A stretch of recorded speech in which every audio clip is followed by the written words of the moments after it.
हमनी का सूत्र ना है जा, हमनी घर का तो दही खाला, हमनी घर का तो दही पंडित जी लोग खाला, तो हमनी का कैसे अछूत हो गई? हमनी का तो छूट है जा। कुछ यादव भाई लोग जब अखिलेश यादव का उत्तर प्रदेश में जब कुर्सी का शुद्धिकरण भइल पंचगप से, पंचगप का मतलब ना जानेला, हिंदू धर्म के अनुसार पंचगप बनेला और पंचगप में 5 गो चीज होला।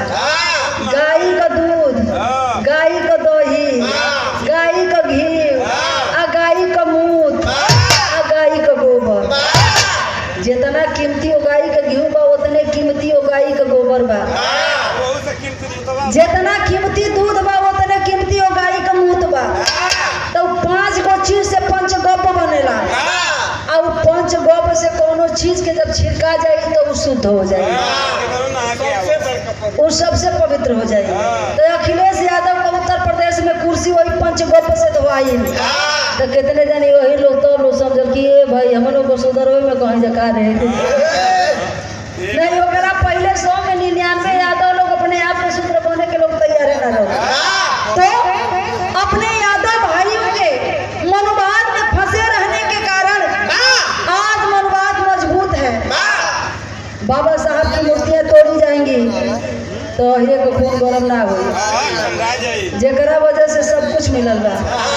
आए पे पत्थरे के मूर्ति हनुमान जी का टूट जाए तो मैं लाठी ले ले कितने वही बहरे निकल जाए करे। अगर जान गए के फलनवा मूर्ति तोड़ा से तो गुस्सा में अगर सामने ऊपर गलन तो उनके मार के मुँह आई। तो आप ही लोगों के वजह से मनोवाद मजबूत है। तो मनोवाद से मुक्त कराने की कोशिश तमाम गीतों के माध्यम से हम लोग करते आ रहे हैं, लेकिन आज अपने गीत के माध्यम से परोपकारी निर्छल हृदय वाले परमवीर यादव भाइयों से मेरा अपना तो भरा झगड़ा है। मैं आप लोगों से नाराजगी व्यक्त करते हुए मैं आप लोगों से झगड़ा करना चाहती हूँ। क्या झगड़ा करना चाहती हूँ? हमने कैसेट में भी गाया है। ध्रुव राम के छोटे भाई प्रहलाद राम, आपकी ओर से 100 रुपए का स्नेह सम्मान, बहुत बहुत साधुवाद, नमो बुद्धाय सादर जय भीम। आहिर भाई लोग से हमारा झगड़ा कैसे बा कि गाड़ी चाहेती हो तू दरवा,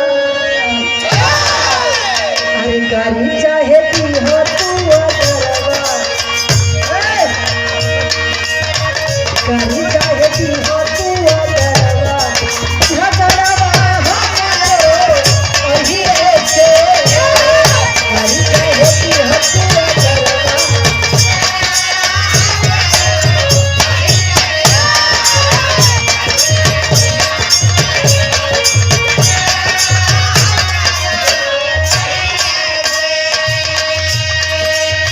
गाड़ी चाहेती हो तू दरवा,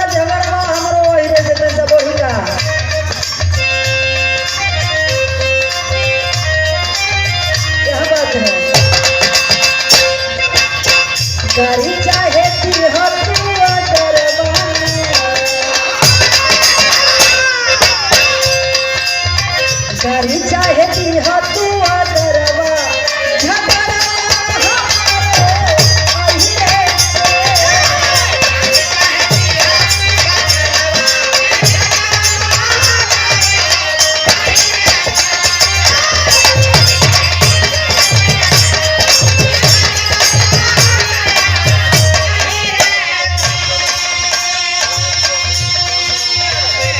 वार्ड नंबर 5 से आप महोदय राम नारायण चौधरी जी की ओर से ये झगड़ा कैला पे गीत के माध्यम से जो हमने अपने यादव भाइयों से झगड़ा किया है उस भाव पे आपने 100 रुपए का स्नेह सम्मान दिया है। बहुत बहुत साधुवाद। आखिर आप लोगों से मेरा झगड़ा क्यों है जरा सुनिए। कृष्ण जी के पास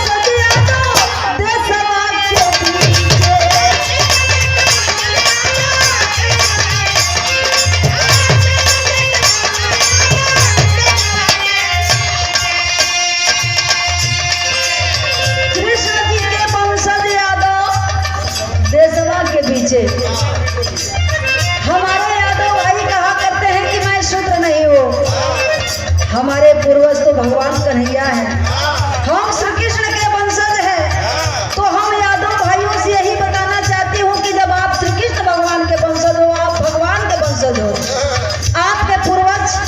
देश में भगवान हुआ करते थे।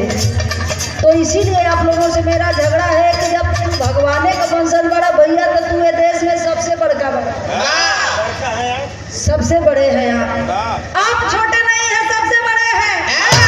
तो झगड़ा आप लोगों से मेरा इसीलिए है कि आप भगवान के वंशज होते हुए भी आप दूसरे के पैरों में क्यों पड़ते हो? आप दूसरा के पैर पर काहे गिरेला? जेकरे गोड़वा पर गिरेला तू हके उनके घोड़े पर ना गिरे के चाहिए, जेकरे गोड़वा पर तू गिरेला ओके तोहरे घोड़े पे गिरे के चाहिए। काहे लिए कि तू भगवान का वंशज हवा। तो कहना है क्या? तब कृष्ण जी के वंशज यादव देशवा के पीछे तब कहे पंडित जी से रहेला तू।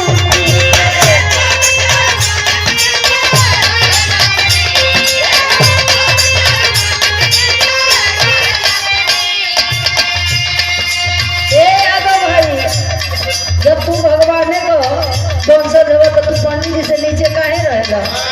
पंडित जी के बैठे ऊंचा चबूतरा पर उनके मार एकदम पीढ़ी रख के बढ़िया से उनका बिछौना उछौना लगा के सत्यनारायण महाराज के जब कथा सुने कोई तो उनके बैठे अपने भेड़िया कंबल पर बैठ लेगा, यानी उनके नीचे रहेगा।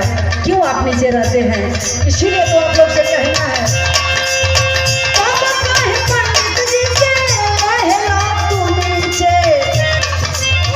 भगवान देखेला पतरवा, भगवान देखेला पतरवा।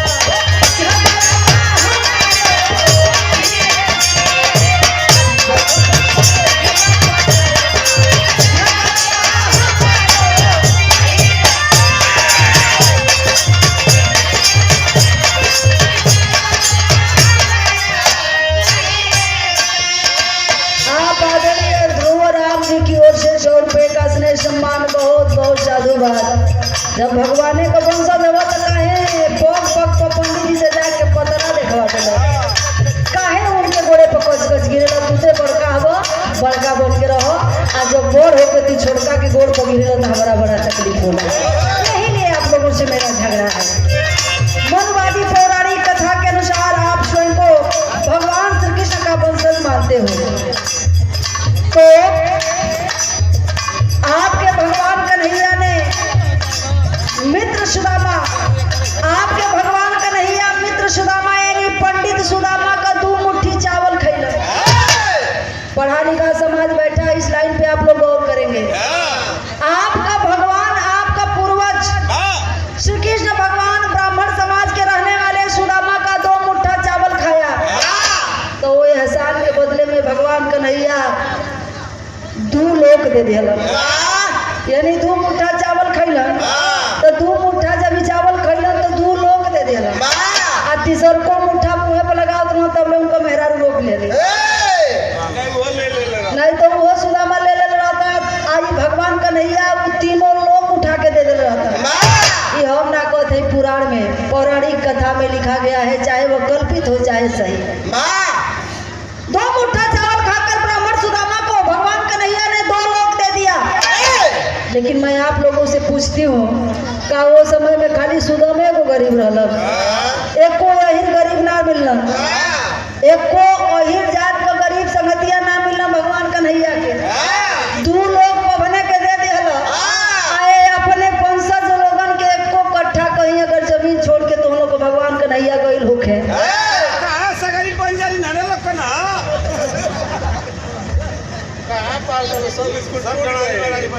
भगवान कन्हैया दही खैला हीरे का, दूध पियला हीरे का, मटकी फोड़ना हीरे का,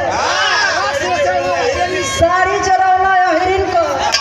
वो बेचारी ने हाथ ऐसे तुम्हारा का लुका ले जाकर पेड़े टांग देला। कहला कि कहला पानी में से बहरे आके हाथ जोड़ के मुंह बोलत दे, हाथ जोड़ के निकला लो तो दे, यानी दही खैला हीरे का, मटकी फोड़ना हीरे का, दूध पियला हीरे का, साड़ी चढ़ाना हिरिन का। आ देवे के भइल तो 2 लोग के देलन, ब्राह्मण गरीब सुदामा को दिया। तो मैं कहती हूँ कि आप लोगों के लिए भी कहीं 1 कट्ठा जमीन अगर भगवान कन्हैया छोड़कर गए हो तो ना से कहिए कि हमारे हम भगवान के वंशज है और हम लोगों के लिए भी मुरली वाले श्याम ने इतना जगह जमीन छोड़ कर गया है। इसीलिए तो कहना है क्या और क्या, तंदुल 2 मुट्ठी तंदुल खाकर 2 लोग गरीब ब्राह्मण मित्र सुदामा को दिया भगवान कन्हैया ने, और सेवकाई तो इतना भक्ति से कैलन। भगवान कन्हैया वो मित्र सुदामा का सेवकाई इतना भक्ति से कैलन कि वो भक्ति के देख के नरोत्तम दास लिखत होवन। का लिखत होवन कि पानी परात को हाथ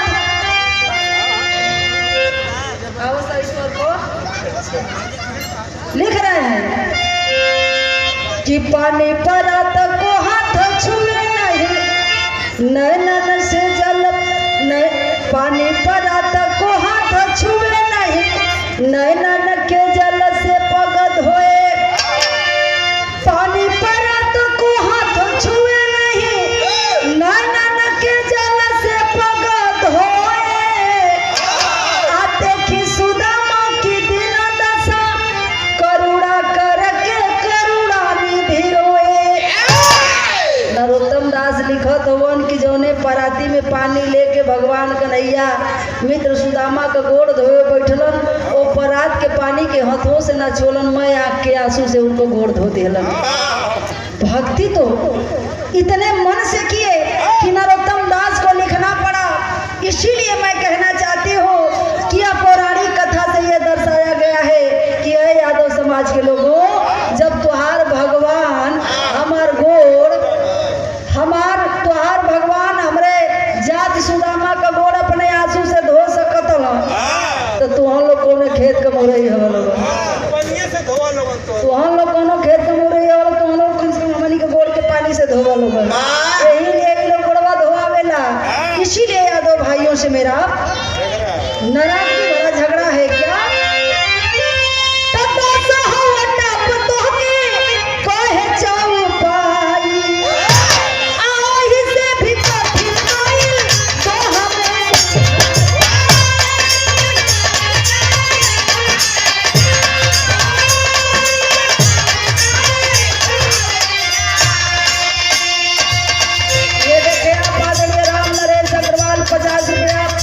यूनिक कॉन्वेंट स्कूल मापतपुर प्रबंधक शैलेश कुमार 100 रुपए का पुरस्कार, अनिल मुखिया 50 रुपए का पुरस्कार, अम्बेडकर चेतना संघ शरवण कुमार 50 रुपए का पुरस्कार। इसीलिए कहा गया क्या,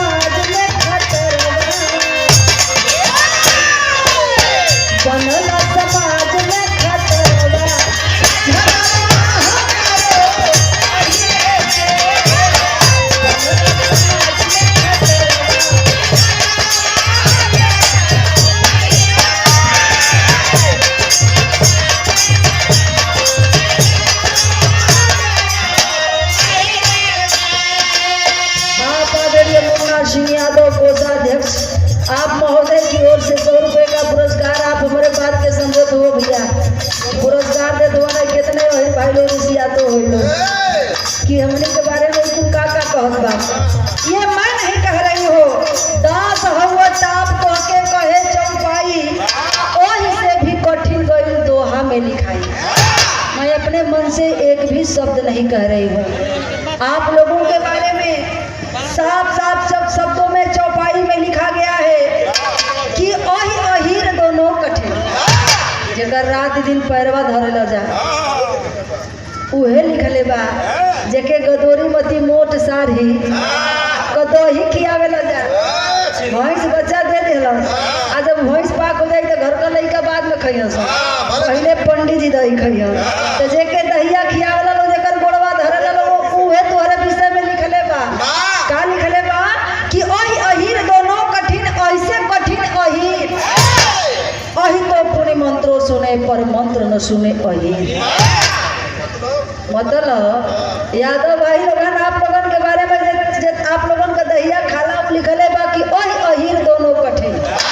अहीर माने अहीर, आ ओही माने नाग।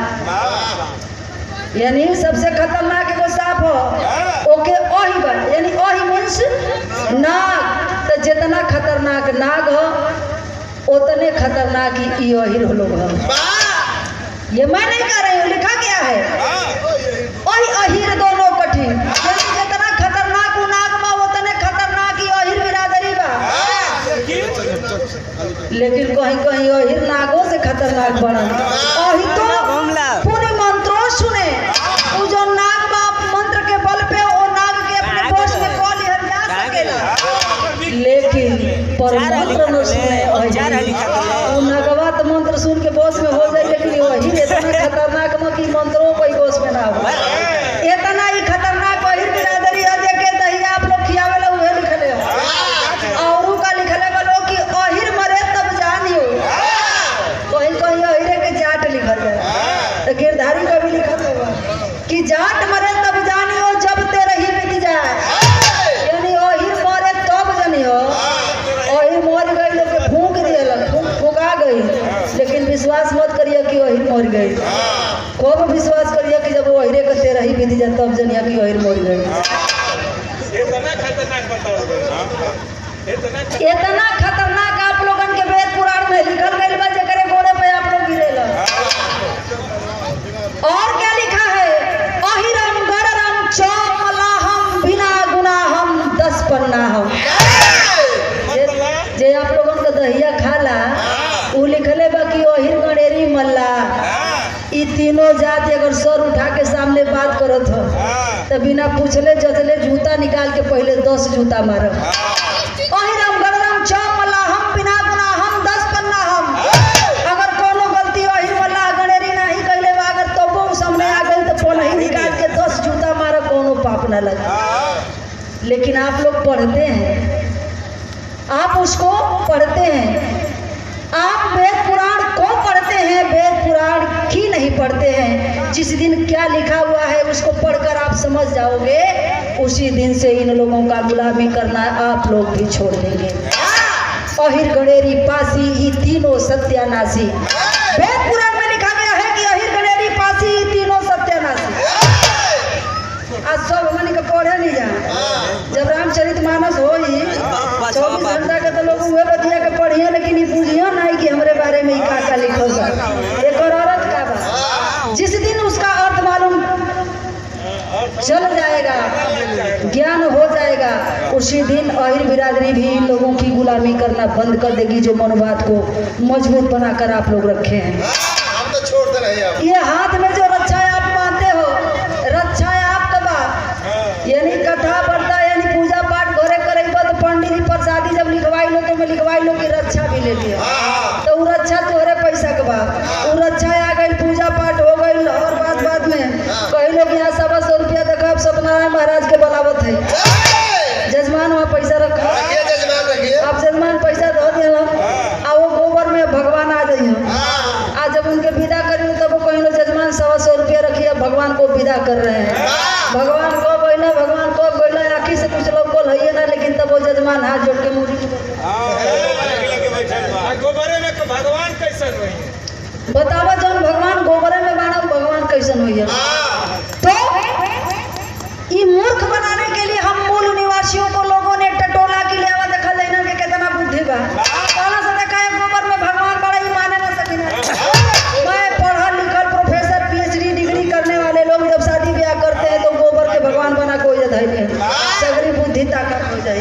ठीक उसी प्रकार हमारे देश के प्रधानमंत्री नरेंद्र मोदी ने भी इस देश को टटोला और कहा कि देखिए देशवा के लोगवा कितना चलाक हो गई बा। कहना है भैया कोरोना भगावे में दिन भर घर में रहिए, साजी का थपरी बजइया, थरिया बजइया, दिया बरिया, अनाज दिया मिली तो मोबाइल का फ्लैश जरा दिया। सब बुद्धि टटोलना की देखी कितना होशियार मानस हो। मैं हमारे देश के लोग थरिया थपरी खूब बजावल, दिया खूब जरावल। मोदी कहना जैसे पहले बानर रहना से अब उतने बानर बनस। इन्हन के ई ना पता बा कि थरिया बजाने से कोरोना जाई। पूरा देश थरिया बजा देला, तेकर मतलब 1 नंबर का गधा बनस ले आओ, पूरा भारत के लॉकडाउन कर दो। भारत को लॉक करो और गरीबों को डाउन करो। तो देखो जब तक सही गरीब विकास करो तब वो कोरोना चल जाए। वही तरह ई लोगन जे हिंदू धर्म के ठेकेदार वालो तो ई लोग कहलो कि गोबरे में भगवान आवेला।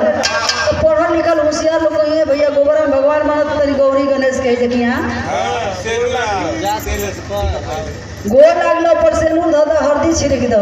तो जो रक्षा आप खरीद के लाते हैं उसी रक्षा को जब ब्राह्मण समाज आपको बांधता है, हमें ब्राह्मण से नफरत नहीं है, किसी जाति धर्म से नफरत नहीं है, उस विचारधारा से नफरत है।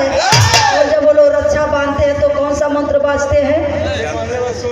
जे बनले होई आ जे बनवले बा, अगर नाई ध्यान से सुन ले होई तो दोहरउआ जाके रक्षा बनवा के सुन ले कि पंडित जी लोग का कहता है।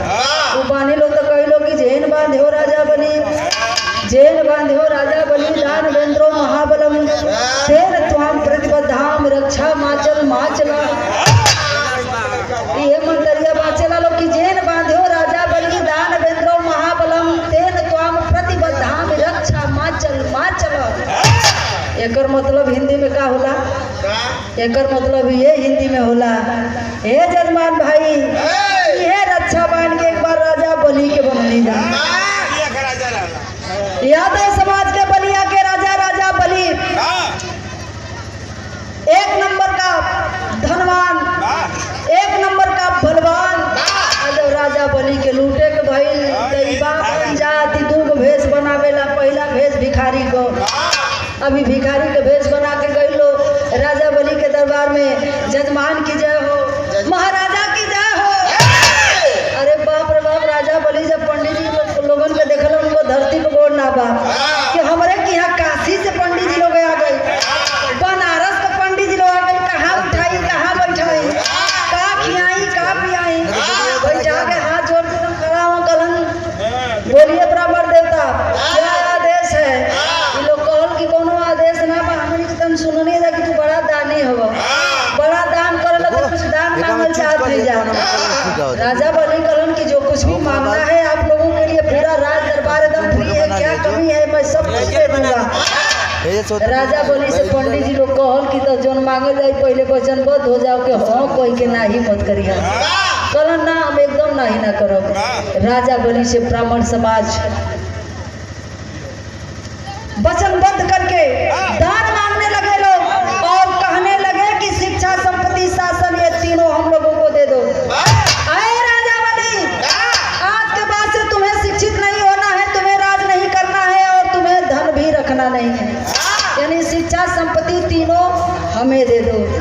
राजा बलि का मुंह बवा गए, बाप रे बाप सगरी ले तो बाची का कला। अगर ब्राह्मण देवता तोरे सामने तोरे दुआरी से अगर नाराज होकर चल गई ना तो तुहार तो नाश होकर करी, तुम्हारा आने वाली पीढ़ी का नाश हो जाए।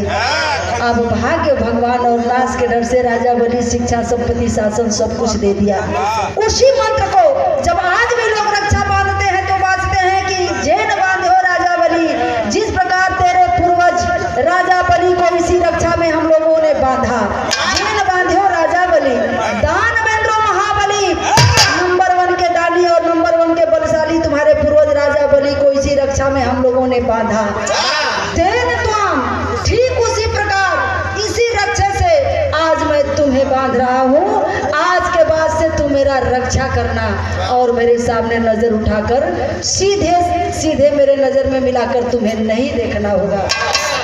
बोलो भैया, वो रक्षवा का मतलब जब बनाता ओकर जो मतलब जान जाई तो फिर इन लोग से रक्षा बनवाई कबो ना बनवाई। लेकिन हमारा वही भाई खूब रक्षा बनवावेला लोग, यही लोग से झगड़ा तो ना। हाँ भाई तू छोड़ दे लेवा, लेकिन बहुत जानी झगड़ा मती बन ले। सरपंच प्रत्याशी रविंदर जी के माता जी की ओर से 50 रुपए का स्नेह सम्मान, बहुत बहुत साधुवाद, नमो बुधाय सादर जय भीम। तो अहिर गणेरी पासी तीनों सत्यानाशी, अहिरम गणरम चौक मलाहम बिना गुनाहम 10 पन्नाहम। अहिर मरे जब जानियो, अहिर मरे तब जानियो जब तेरे ही बीत जाए। बिल्कुल इतना निमन भाषा जो लिखले जे दहिया खाला सर ये घिंचे ला लो। लेकिन तब वो हमारा वही भाई पंडित जी के देखते उनके गोड़े में कच कच जाके धन धरती हरो ताही रखो ना सन। जेकर धन हड़प लो, जेकर धरती हड़प लो, ओके अपने संगे कबो मत लखाई। उन सब कुछ हमारे और आपके खिलाफ में लिखा गया है, लेकिन उसको हम लोग क्या करते हैं, धर्म समझकर पढ़ते हैं, उसका मतलब जानने का प्रयास नहीं करते हैं। तभी तो आज तक 56 करोड़ देवी देवता के चक्कर में हम लोग पड़े हुए हैं। में ना कुछ मिला न मिलेगा। कहना है इसीलिए झगड़ा है। कहना है क्या कि पढ़ के पुराण कथा चढ़ल मार फलई।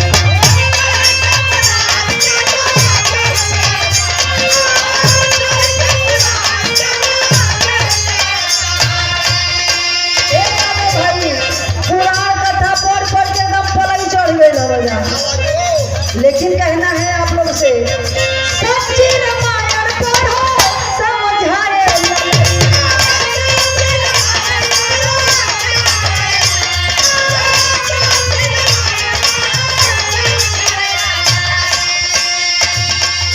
के पुराण कथा चढ़ल बड़ा पलई। सच्ची रामायण पढ़ो समझाए ललई। आपके ही समाज में, आपके ही खानदान में जन्मे ललई सिंह यादव ने सच्ची रामायण लिखा। टीवी रामास्वामी पेरियार ने तमिल भाषा में जो रामायण लिखा था, उस रामायण को हिंदी में अनुवाद करके ललई सिंह यादव ने समाज में लाने का काम किया। उस सच्ची रामायण को आप नहीं पढ़ते हो जहाँ से आपकी गुलामी मिट जाएगी। आप तो वहीं फंसे हो जहाँ से आप हमेशा से गुलाम हो और गुलाम रहना चाहते हो। जिस दिन आप ललई सिंह यादव को पढ़ लोगे, ललई सिंह यादव को जान लोगे, उसी दिन से मन से गुलामी खत्म हो जाएगी। इसीलिए आप लोगों से झगड़ा है। क्या पढ़ के पुराण कथा चढ़ल मार फलई। सच्ची रामायण पढ़ो समझाए ललई। कहिला न उनकर सत्य करवा, कहिला न उनकर सत्य करवा।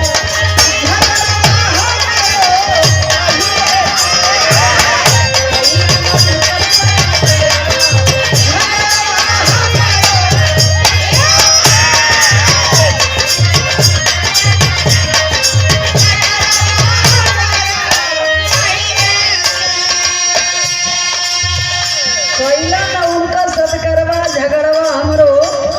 और से तनी एक बात हम बतावल चाहते हैं। लोरी के समान बाटे देश में प्रताप हो।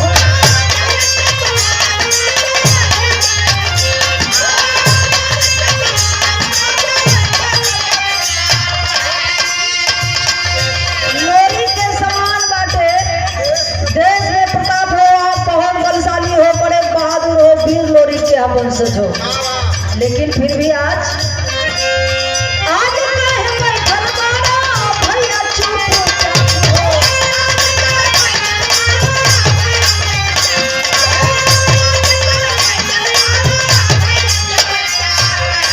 इतने आप बहादुर हो, लोरी के वंशज हो, फिर भी आप चुपचाप बैठे हो। आपका अगर सहयोग मिल जाता तो हमें गुलाम बनाने की जो आज कोशिश की जा रही है वह नहीं हो पाता।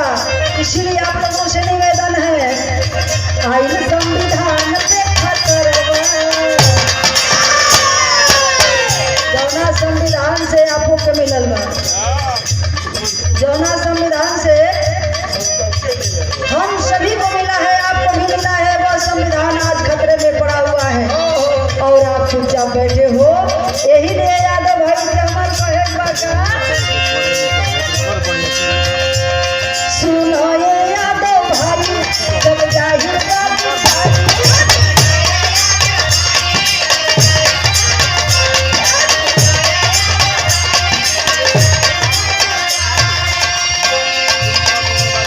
सच्ची बात तोहरे अंदर हरदम के हो।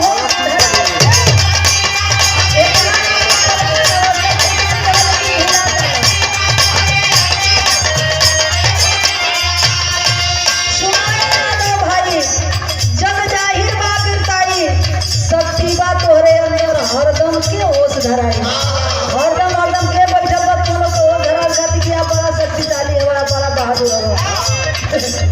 बिना होश पर बहुत इंसान आप लोग होश में रहो। यही लिए कहना है, सुन रे यादव भाई, जब जाहिर बात ताई, सच्ची बात तुहरे अंदर हरदम के होश धराई। बनला विजेता चाहत तूली गई का, बनला विजेता चाहत तूली गई का, लेकिन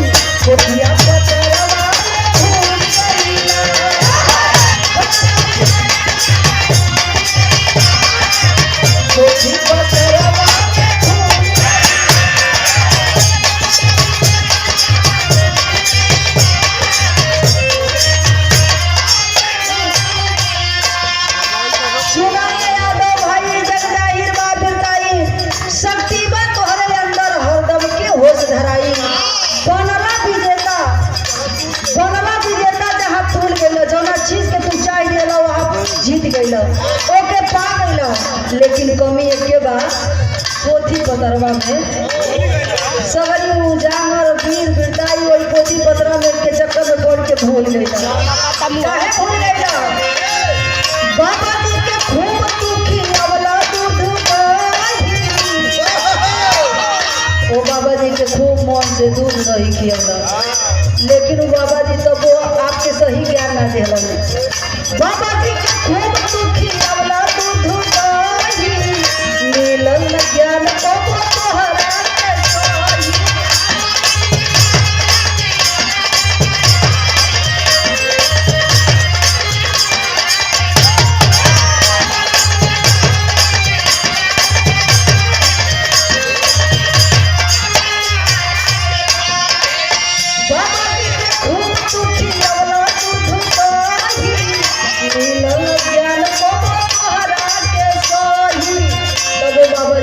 सही सही तो के ना बतौलन, तो वो आपका करेला कुछ धक पंडित जी के भूल गइला।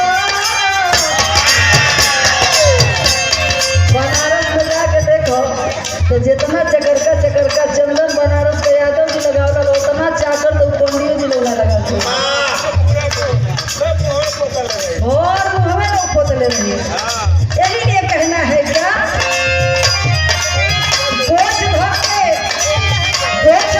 पंडित जी के भूल गइला, पंडित जी के भूल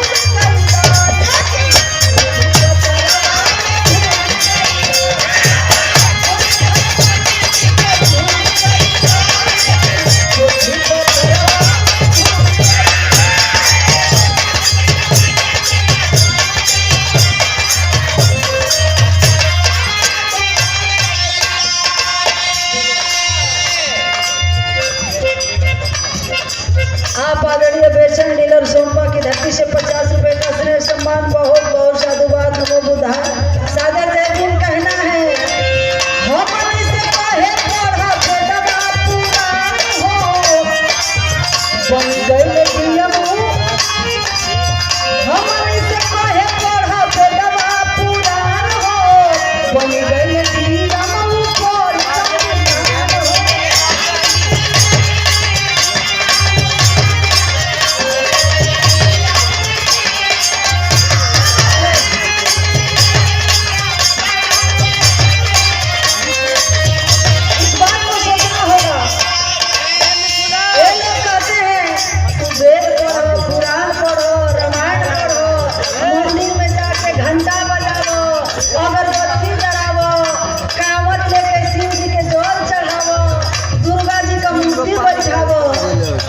अगर ऐसा ना करबो तो तुहार सगरी नाश हो जाएंगे। हमने के वेद पढ़ल जा, पुराण पढ़ल जा, 85% वेद पढ़ो, पुराण पढ़ो। बताएं जब वोट कम आता है तो उसमें आप लोग नजर उठाकर देखेंगे जो बनवाया उसमें कब % लोग कामत लेकर जाते हैं, कोई नहीं जाता है।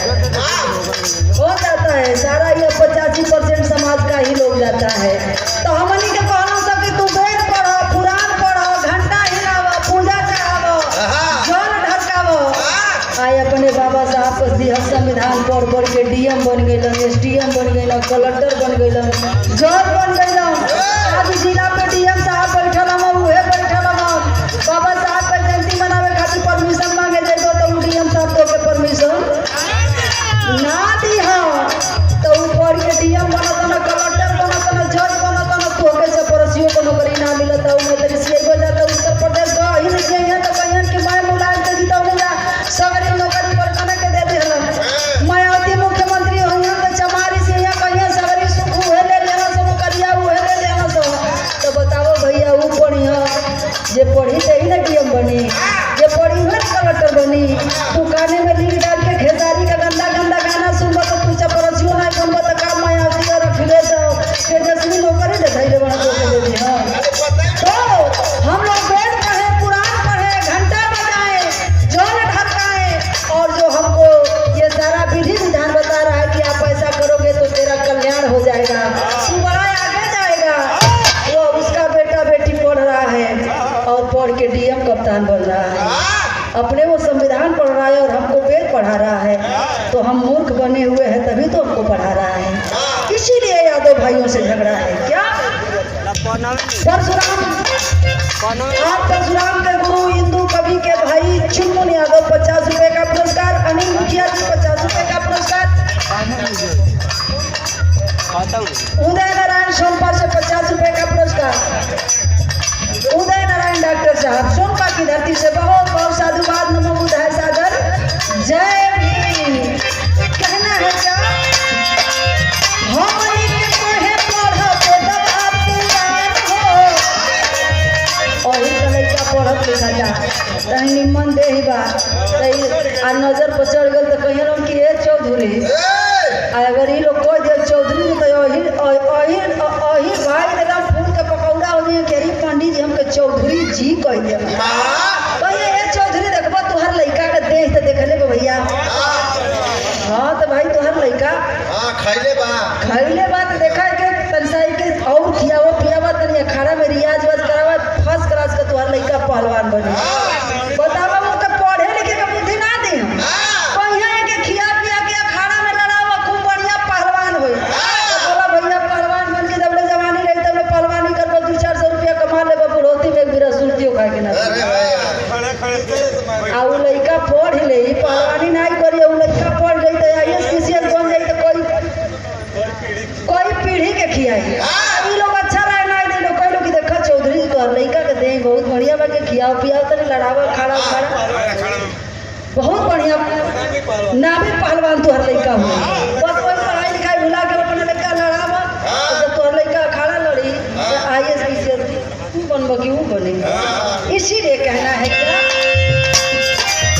हमनी से पढ़े पढ़ते दबा पुराण हो, बन गइले दिलवा ऊपर संविधान हो, कही दिहले चौधरी तो फूल गइला।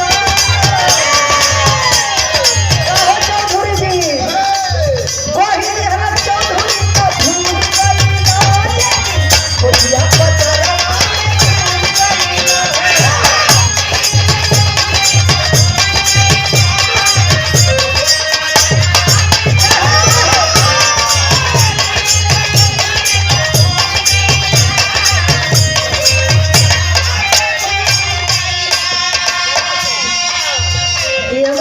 सुन के कितने जाने हमर लगे फोन करके कहा ना है देखा हमनी का सूत्र मुद्र ना है जा, हमनी का अतिरी मुनि के खानदान कहे जा, हमनी का क्षत्रिय है जा, आर्य है जा। और आप हम लोगों को सूत्र बनाने की कोशिश कर रहे हैं। हम कहे भैया जब तू अतिरी मुनि के खानदान को हव आ तू क्षत्रिय हव तो चलो ठीक बा, हम मानत नहीं तो बैकवर्ड लिस्ट में काहे तू बैठल हो भैया, तो ओके तो सामान्य में रह जाए ना।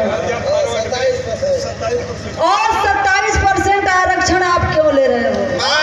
आप क्षत्रिय हो तो आपको 27% आरक्षण नहीं लेना चाहिए, आपको सामान्य सीट पे होना चाहिए। ऊंचा बनो अभियान चलाकर हमको आपको बताया गया कि अरे तू अत्रि मुनि के खानदान का, जब तो के अत्रि मुनि खानदान के कहो तब ना चमार से 100 दूरी बनौले रहो, चमार भग बसाई लाठी का गर्मी हो चमरे के देख के लाठी में कताव आवेला, अब पंडित के देखते बाबा हो कैसे बाबा हम बाभन हत्या लग जाएगी।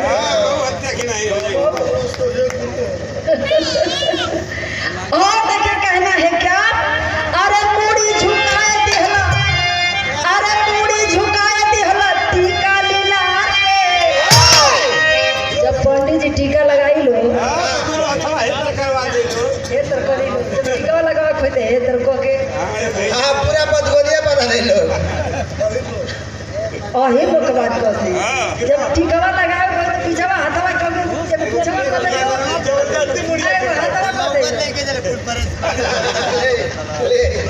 जल्दी टीका लगाओ, हम स्वर्ग में जाते हैं। तो अरे पूरी झुकाए दिहले टीका लीलार पे, चोरी गए पंडित जी तुम्हारी कपार पे,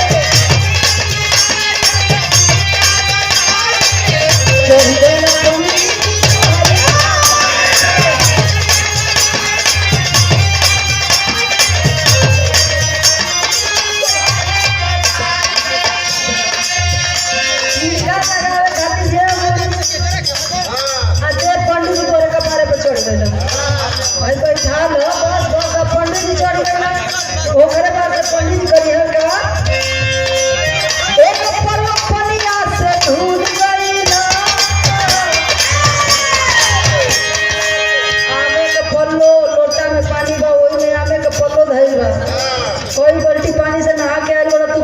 ना बड़ा, महंगा वाला शैम्पू साबुन लगोले हो तब तू पवित्र ना बड़ा। अब पंडित जी वही लोटा में से पल्लो निकाल के कहीं अपवित्र पवित्र पवित्र, यानी आमे के पल्लो से जब दो चार बूंद पानी जब देही पगिरी तब जाके ई शरीर पवित्र होई।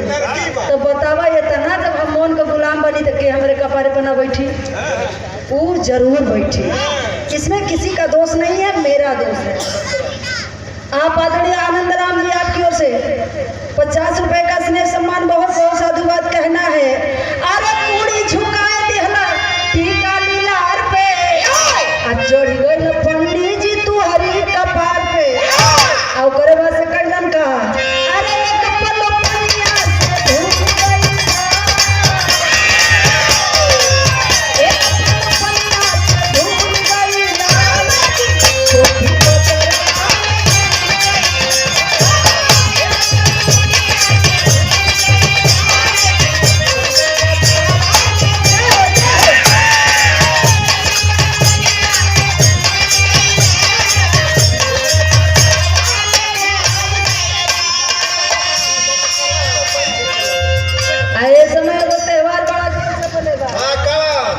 माता बहनों का कर्मा चौथ।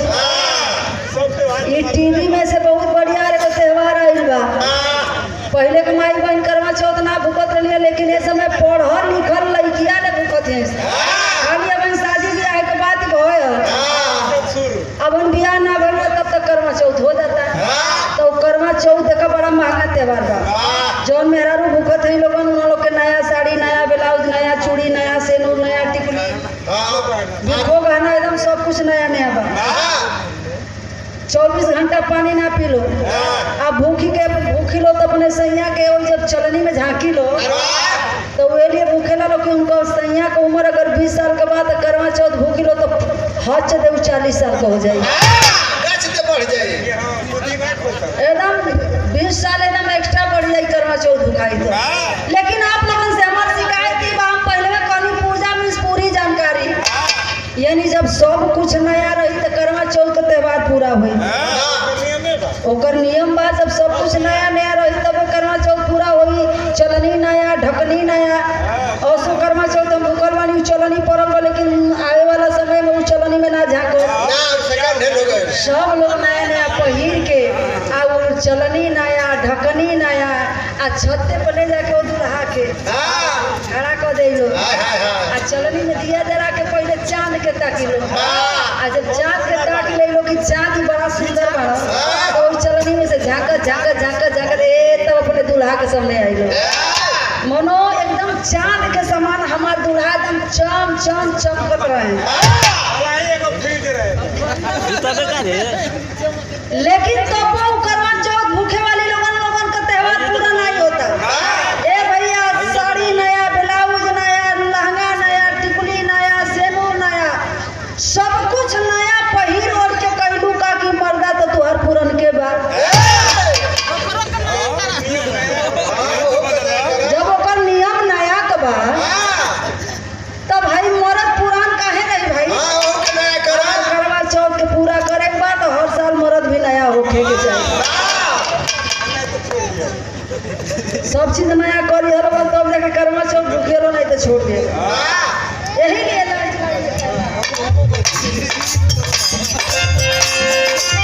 कभी